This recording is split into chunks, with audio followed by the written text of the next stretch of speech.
Hello to everybody. This course that we are discovering the process in which we train an under-19 team from the highest playing level in Spain to attacking mechanisms or attacking strategies against low blocks. And as we have discussed, we'll see how the entire week of trainings has been planned, and we'll see what type of drills we have been using to work on how to create advantages, time, space, or attacking possibilities when we play against a low block.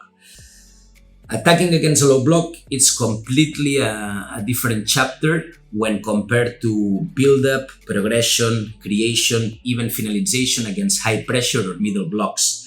It is a different chapter because the spaces are different than when opposing team is higher on the pitch. It seems very obvious, but this first point, it's really important to understand. Against low blocks, normally opposing team, their defensive intentions, they are very clear. They want to close inside gaps. They want to reduce the space between lines. And normally, generally, the space available to the attacking teams, it's out on the flanks. First idea, if I'm asking you or I tell you, watching the picture, what would be more logical or reasonable to think? Do we access inside or outside spaces using dribbling actions? Do we access them using passing actions? What really makes more sense when we're attacking against tight spaces? Obviously, if we give it a thought, most of you probably will tell, well, players need to relate to each other using the pass. Using the pass because ball travels faster, and that's what we want. We want to move the ball fast in order to move opposing defenders. And we use the pass because pressure comes also quicker than when we have more space at behind the backline of defenders. Pass as the first habit. Obviously, the tool to express ourselves and to relate players when we attack against low blocks, it's basically the pass. Pass, which at the same time needs to be as quick as we can. So there is the habit of playing the ball, passing the ball from one teammate to the other without losing the possession of it. Obviously, that's very easily said, don't lose the possession, but as we will see just in a few minutes, we have type of drills that you can already guess, basically positional games that help us to make the players keep this ball moving fast and moving it by using the pass.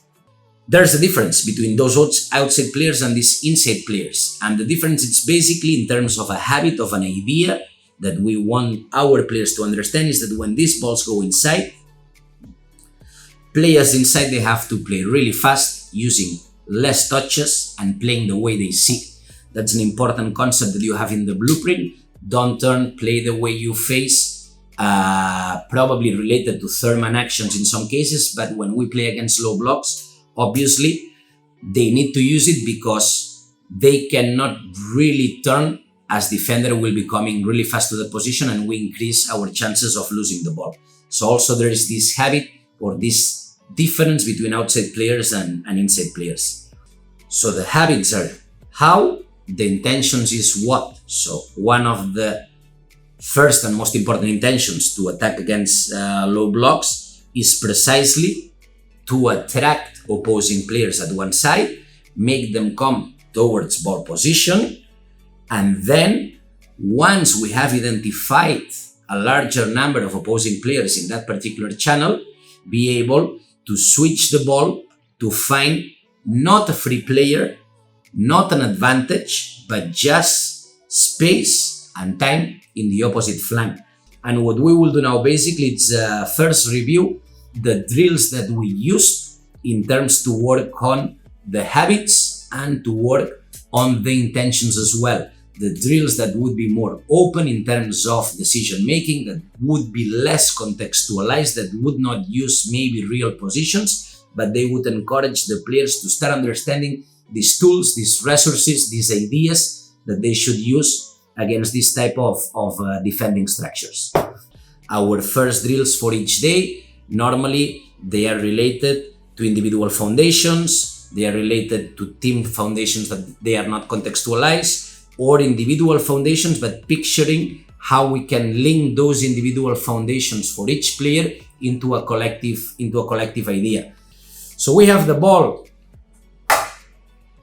Reds, 8b4. You have to keep the possession of it. Not again progress from one place to the other, because I don't want direction. I want habits. I don't want direction. I want body profiles, but I don't want them thinking that they hold a specific position in this game.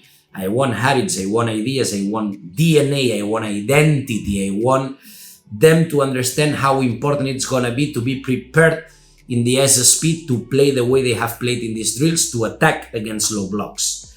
So we'll give 1 point. We'll give 1 point to do 10 passes. And they'll play. But what's going to happen? 1, 2, 3 players having the possibility to move freely along the width or depth, or width and depth, to get those 10 passes. So probably they'll end up doing this. Pam, pam, pam, pam, pam, pam, pam, pam, pam, pam, pam, 10 point. They can do that, yeah, they can do that. But what they are gonna do, the defenders, while they see this happening, the minute we start attracting opposing defenders by using the pass, defenders will move in this square. Same as when we were explaining at the beginning, same that we need to achieve at the flanks. I pass and return, I use pass to attract opposing players. Once they come, I switch because I want to go to the other side where I have time and space.